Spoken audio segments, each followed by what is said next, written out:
Eala didn't set out to change the industry. She just wanted to play tennis. But her rise has exposed the gaps, the biases, and the missed opportunities that have defined this sport for decades. American sponsors are reacting, not out of charity, but out of necessity, because the world is watching, and the world is bigger than they thought. What happens next is up to Eala, but one thing is certain: tennis will never. So here's what just happened. American corporate executives are scrambling right now. A teenager from the Philippines just completely upended every assumption they had. The biggest names in tennis marketing are facing a reality they never saw coming. This is Eala, and she wasn't on anybody's radar. She definitely wasn't supposed to command this level of global attention. But in an industry built around predictable Western success stories and 8-figure endorsement deals, one breakthrough moment shifted everything. The real question now isn't whether these companies are finally paying attention, it's whether they're prepared for the seismic change heading their way. Nobody was talking about Eala in those high-stakes meetings. Not when Madison Avenue agencies were mapping out their next big campaigns.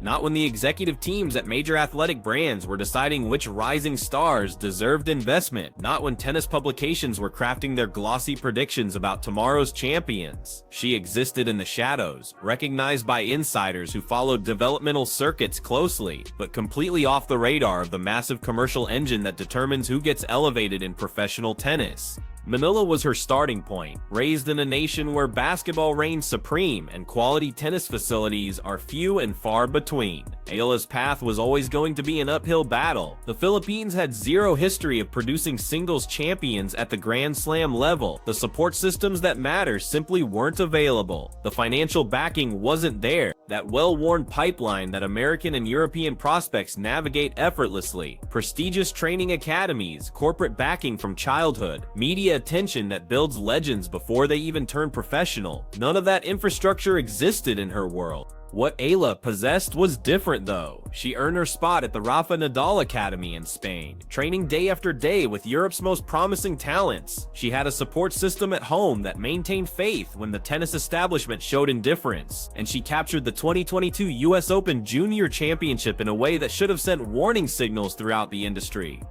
The victory itself wasn't what mattered most. It was her approach under pressure, the mental toughness, the complete absence of fear, the clutch gene that showed up when matches hung in the balance. Yet the tennis machine kept operating as usual. Marketing dollars flowed toward familiar archetypes, towering American prospects with massive social media reach, Eastern European talents with recognizable surnames from tennis royalty. The promotional blueprint remained unchanged after decades. You identify a promising young player, ideally fitting certain demographic expectations, ideally American, and you construct an entire brand identity around them before they've even reached their first major final. It's formula-moric, it's low risk, it generates consistent return. Eala broke every part of that formula.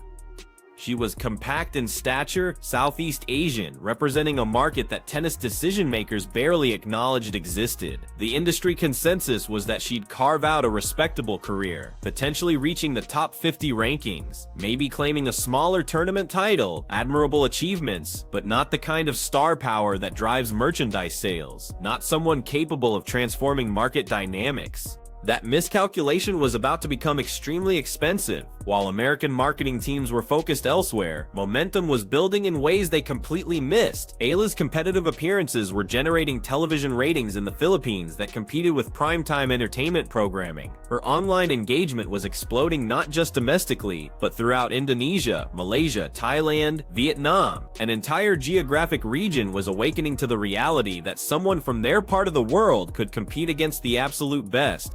Then came the performance that changed the entire landscape.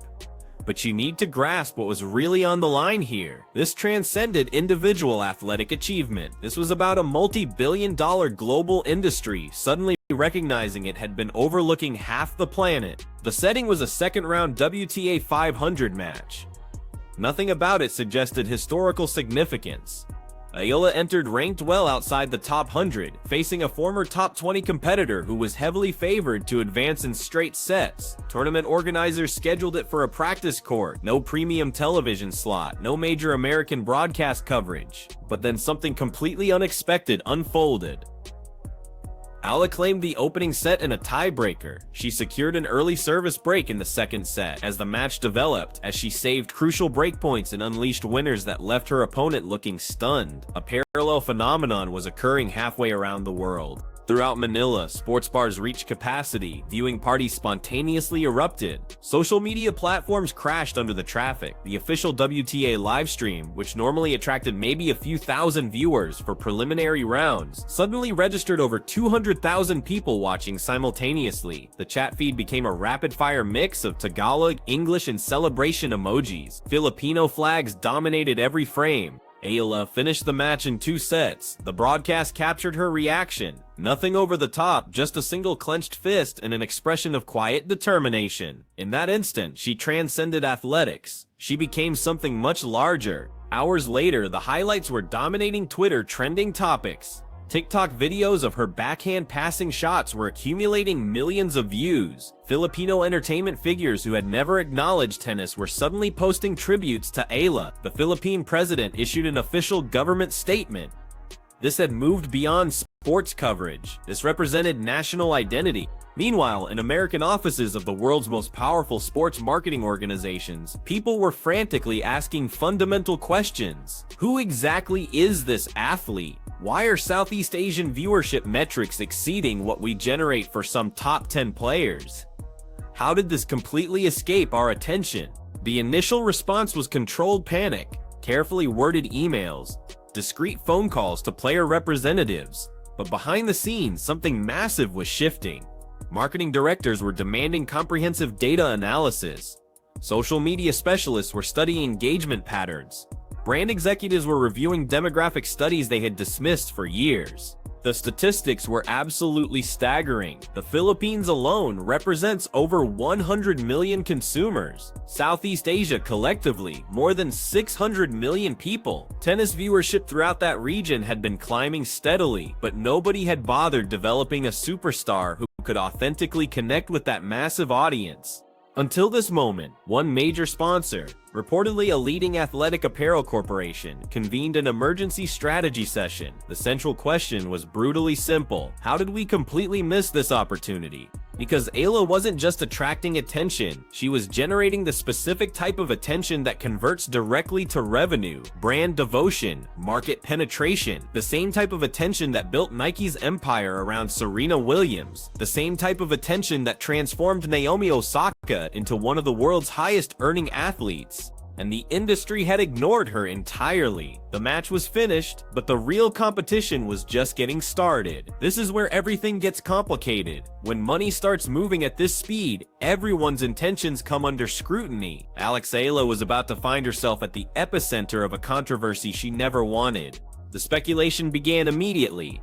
Industry sources confirmed that multiple major brands had contacted Eala's representation within 72 hours. Not with concrete proposals yet, but with exploratory conversations gauging interest, assessing the landscape. Nike, which had reportedly declined to pursue Eala 2 years prior, was now apparently reconsidering their position. Wilson, her current racket partner, was suddenly discussing expanded collaboration opportunities. Gatorade, Rolex, even high-end luxury companies that typically avoid tennis unless you're ranked in the top 5. Everyone was positioning themselves. This wasn't organized recruitment though. This was chaos. Leaked internal messages from one corporation, never officially verified but extensively reported, exposed the tone of discussions happening in boardrooms. Marketing departments were being forced to explain why they hadn't recognized Eala's potential earlier. Analytics teams were being assigned to calculate her market value throughout Southeast Asia. Legal departments were restructuring contract frameworks for rapid deployment.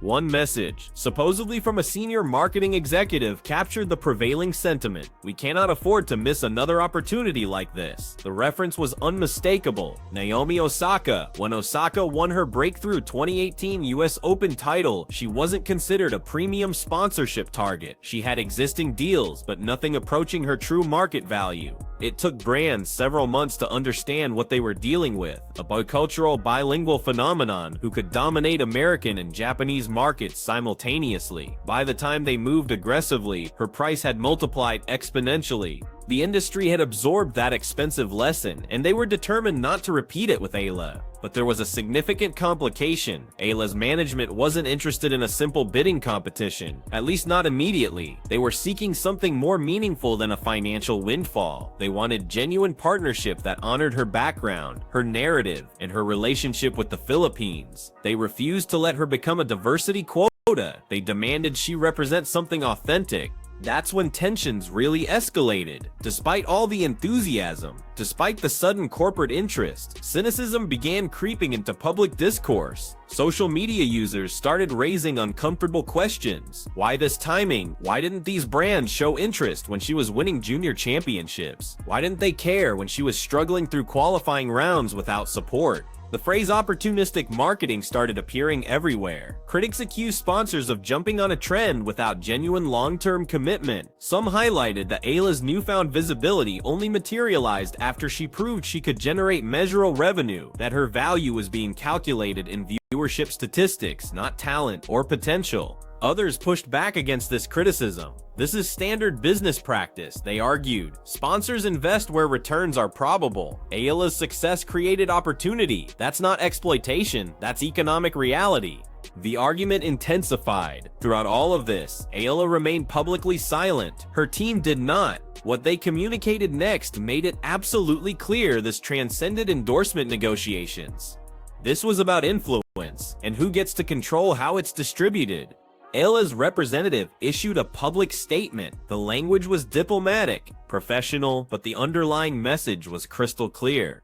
Alex has always prioritized her performance over publicity. We appreciate the support she's receiving, but we're also careful about partnerships that reflect her principles and her community. This isn't about exploiting a moment, it's about creating something lasting. The statement was a direct challenge. It demonstrated that Eala's team completely understood the game being played. They recognized that sponsors weren't just interested in her individually, they were interested in the demographic she could unlock, and they weren't going to allow her to be manipulated. The criticism didn't diminish though. If anything, it amplified. On one side, you had supporters who felt protective of Eala. They viewed her as representing underrepresented athletes, finally receiving recognition. They didn't want her journey commercialized. They didn't want her reduced to a marketing case study. On the opposite side, you had industry veterans who insisted this reaction was unrealistic. Sports equals business. They maintained, always has been. If Eala's emergence creates opportunities for other Southeast Asian athletes, if it forces sponsors to invest in markets they've overlooked, isn't that beneficial?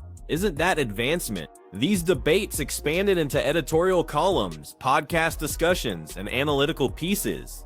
Some journalists celebrated Eala for maintaining perspective. Others criticized her team for being overly cautious, for potentially sacrificing financial opportunity. A few dismissed the entire conversation as performative, arguing that everyone was discussing equity and representation, but nobody was actually reforming the systems that created these problems originally. Then a former top 10 player entered the discussion. During an interview, she stated, "I think it's wonderful that Alex is receiving attention, but honestly, if she had a different appearance, if she represented a different country, she would have secured these deals years ago. The fact that sponsors are only interested now reveals everything you need to know about this sport." The quote became viral immediately. It was positioned as support, but it also reignited the most uncomfortable aspect of the entire debate.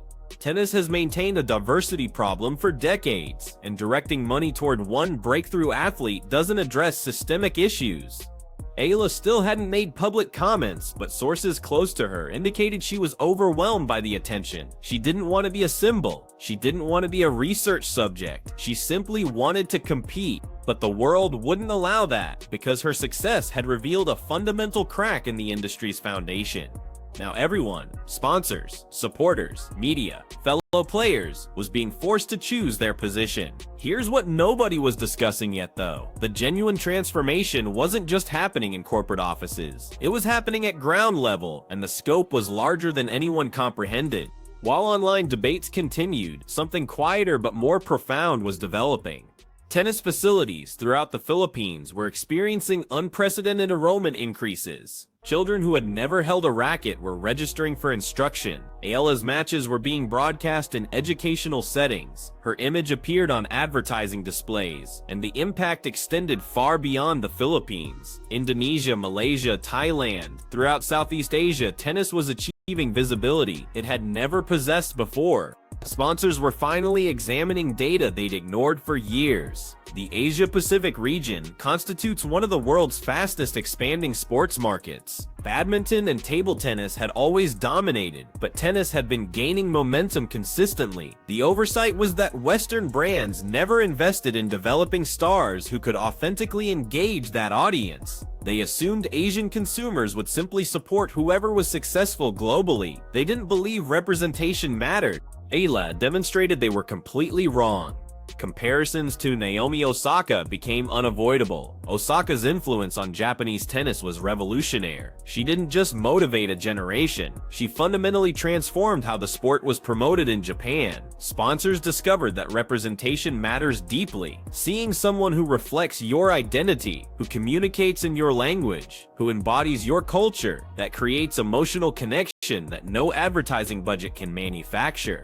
Eala was achieving the same thing for Southeast Asia, but with even higher stakes. Unlike Japan, which already possessed tennis infrastructure and corporate investment, Southeast Asia remained largely undeveloped. The opportunity wasn't limited to one nation, it encompassed an entire region, and American sponsors were finally recognizing what that meant. Nike had controlled Asian markets for decades, primarily through basketball and soccer. Tennis had been secondary. Now internal forecasts suggested that partnering with Eala could facilitate business relationships, retail expansion, and brand loyalty that would generate returns for decades. Wilson was already witnessing results. Sales of Eala's racket model in the Philippines had tripled. Her clothing line, modest as it was consistently selling out, and she hadn't even captured a WTA title yet. One sports marketing expert stated it directly, if Eala wins a Grand Slam, she's not just a tennis champion, she's a cultural force. And whichever brand secures her early will control that market for an entire generation. The financial implications were enormous, but the cultural impact was equally significant. For the first time, Southeast Asian athletes weren't just hoping for representation, they were insisting on it. Junior players from the region were speaking out, questioning why they didn't receive the same development resources as European prospects. Tennis federations were pressuring the WTA to schedule additional events in Asia. Supporters were challenging broadcasters for ignoring matches that didn't feature Western competitors. Eala didn't initiate this movement, but she became its embodiment. Whether she wanted that responsibility or not, it belonged to her now. So what comes next? That's the question everyone's analyzing, and the answer could transform tennis permanently. The rumors are constant. Will Eala sign a record-breaking contract? Will she maintain her standards for a partnership that meets her requirements? Will she become the centerpiece of a worldwide campaign? Or will she select a more private approach, concentrating on competition rather than celebrity? Her team has maintained strict confidentiality, but sources familiar with the situation confirm negotiations are active. Multiple brands are participating. The proposals are substantial, not just financially, but in terms of creative authority. Some sponsors are reportedly prepared to allow Eala input on campaigns to guarantee they represent her values and her community. That would be revolutionary. Athletes at her career stage don't typically receive that level of influence, but Eala isn't a conventional athlete. She represents something beyond individual achievement. The brands understand this completely. There's also discussion of Eala establishing her own foundation, dedicated to cultivating tennis talent throughout Southeast Asia. If that materializes, it could restructure the power balance entirely. Rather than waiting for sponsors to invest in the region, she'd be constructing the framework personally, creating opportunities for the next generation, ensuring that young people watching her won't face the same obstacles she encountered. But significant risk exists in all of this. The pressure is overwhelming. Every match receives intense scrutiny. Every defeat gets dissected.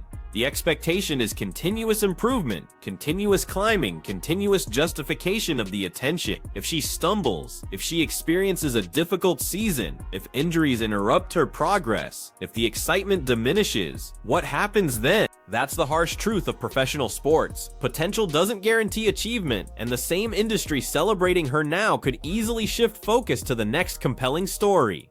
But perhaps that's missing the point. Perhaps the significance is that Eala's emergence has already transformed the conversation. She's already forced sponsors to reconsider their approaches. She's already motivated thousands of young people who never believed tennis was accessible to them. That's something no contract can eliminate. Whether she becomes the next Grand Slam champion or not, whether she secures the most lucrative deal in tennis history or not, Eala has already accomplished something remarkable. She's brought visibility to the invisible. She's made the impossible seem achievable. In a sport that has overlooked entire continents for far too long, that's genuinely revolutionary. So here's the ultimate question. Is this simply the opening chapter of Eala's journey, or the beginning of a transformation that will reshape tennis for the next generation? Take a hard look at Southeast Asia, because it's never going to be the same. If this analysis resonated with you, if it sparked something inside you, make sure to subscribe. The most important tennis stories aren't always about what happens between the lines, and we're committed to bringing you those narratives. Leave your thoughts below. Do you believe sponsors are authentically supporting Eala, or is this purely commercial calculation? Let's have that conversation.